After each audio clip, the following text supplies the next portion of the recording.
We say, unfortunately, as we go on the air, we find ourselves here once again. Another North Texas police officer killed in the line of duty. Yeah, and another in his 20s. This time, 28-year-old officer Jacob Candanoza was killed early this morning. He was a member of the Terrell Police Department, where he'd only been serving since July. We've got live team coverage for you tonight, starting with Andrea Lucia. She's got the newest details on the suspect arrested. We're going to start with Steve Pickett, who's telling us who Officer Candanoza was, the man behind the badge. Steve. I can tell you, for those who have been arriving here at this police department at this makeshift memorial to honor this officer, it was just 5 minutes ago where we saw where all of that love and respect really comes from. It was when his family members, just a couple of minutes ago, made these steps in concert with a cadre of officers who escorted them here to this location to pay their respects personally. Family members of this officer, as you mentioned, 28 years of age, Jacob Candanoza, who has been on this department, frankly, only about 5 months. A young officer here doing his job, and so many people here responding here today after the horrible act of his killing, but so many others telling us today that part of public service has always been a part of this man's life. Jacob Candanoza apparently lived with the aspiration of public service for years.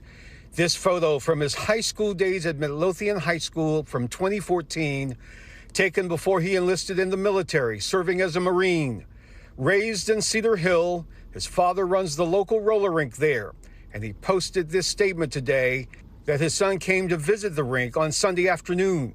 The father said he and Jacob's mother are mourning the loss of their oldest son, that Jacob's wife, Devin, also mourning her husband, the couple raising a 5-year-old daughter. Candanoza joined the Terrell Police Department just 5 months ago. In his Crandall neighborhood, an officer sat at watch outside the family home. Neighbors telling us Candanoza always flew his flag and just recently put up those Christmas lights on the house. A son, a father, a husband. Today, as people gathered at Candanoza's patrol unit outside the police department, his friend and barber telling us his friend was nothing short of special. He's a very brave man. I mean, I think from his past, he understood all the risks that came with his job. It's just heartbreaking to hear about it, and I'm going to miss him a lot. It takes a certain kind of person to take that kind of responsibility, and I don't think Jacob took that lightly.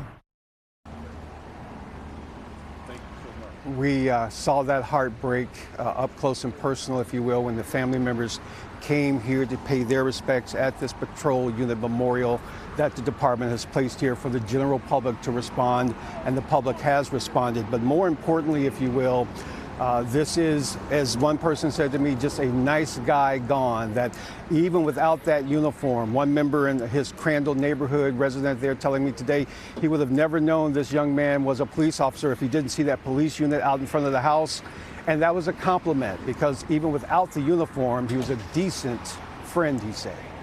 Reporting live, Steve Pickett, CBS News, Texas. Never feels like we can say enough, in these circumstances. Steve, thank you so much for introducing us to the man behind the badge.